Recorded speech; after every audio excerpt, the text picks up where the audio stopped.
मिरज विधानसभेतील भाजपा महायुतीचे अधिकृत उमेदवार डॉक्टर सुरेशभाऊ दगडू खाडे यांचा प्रचार दौरा सुरू असून मिरज ग्रामीण भागात प्रचार दौऱ्याला मोठ्या प्रमाणात प्रतिसाद मिळतोय.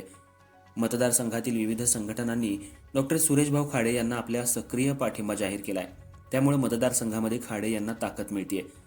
आज मिरज ग्रामीण भागातल्या सावळी, कौलापूर या गावांमध्ये प्रचार दौरा पार पडला. यावेळी बोलताना त्यांनी सांगितलं, आपल्या सर्वांच्या आशीर्वादानं गेल्या 15 वर्षात मला मिरज विधानसभा मतदारसंघातल्या सामान्य जनतेची सेवा करण्याची संधी मिळाली. या विभागाचा लोकप्रतिनिधी म्हणून काम करत असताना समाधान लाभलं आहे. यापुढेही मी जनसामान्यांची सेवा करण्यात आपल्या पदाचा वापर करेन अशी ग्वाही देतो.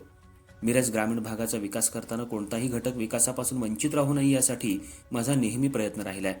महायुती सरकारच्या माध्यमातून ज्या लोककल्याणकारी योजना आहेत त्या मतदारसंघामध्ये आणल्या आहेत. लाडकी बहीण योजनेच्या माध्यमातून महिला भगिनींना जास्तीत जास्त नोंदणी करून देण्यासाठी माझ्या कार्यालयामध्ये स्वतंत्र कक्ष स्थापला.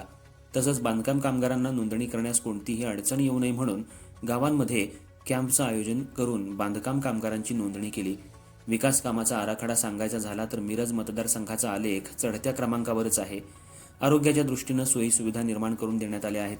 क्रीडा क्षेत्रातल्या गुणवंत खेळाडूंना प्रोत्साहन दिलं. त्यांना लागणारी सर्व शासकीय मदत मिळवून देण्याचा प्रयत्न केला. प्राथमिक शाळांचा दर्जा सुधारण्यासाठी प्रयत्न केले. यामध्ये डिजिटल शाळा, स्मार्ट अंगणवाडी यासारखे नवनवीन नाविन्यपूर्ण उपक्रम जिल्हा नियोजन समितीच्या माध्यमातून राबवण्यात आले. म्हैसाळ उपसा सिंचनकडील वीज बिल माफी मिळवून दिली. ऐन उन्हाळ्यात दुष्काळ सदृश परिस्थिती उद्भवत असताना म्हैसाळ उपसा पंप वर्षभर अविरत सुरू ठेवण्यात आला. त्यामुळे मिरज भागातल्या शेती पिकांचं होणारं नुकसान टळलं. मिरज ग्रामीण भागातल्या नागरिकांच्या मागणीप्रमाणे सभागृह, ग्रामसचिवालय, सामाजिक सभागृह, भवन यांची बांधणी केली. कलाकार मानधन योजनेची प्रभावी अंमलबजावणी करून जास्तीत जास्त कलाकारांना मानधन मंजूर करून दिलं.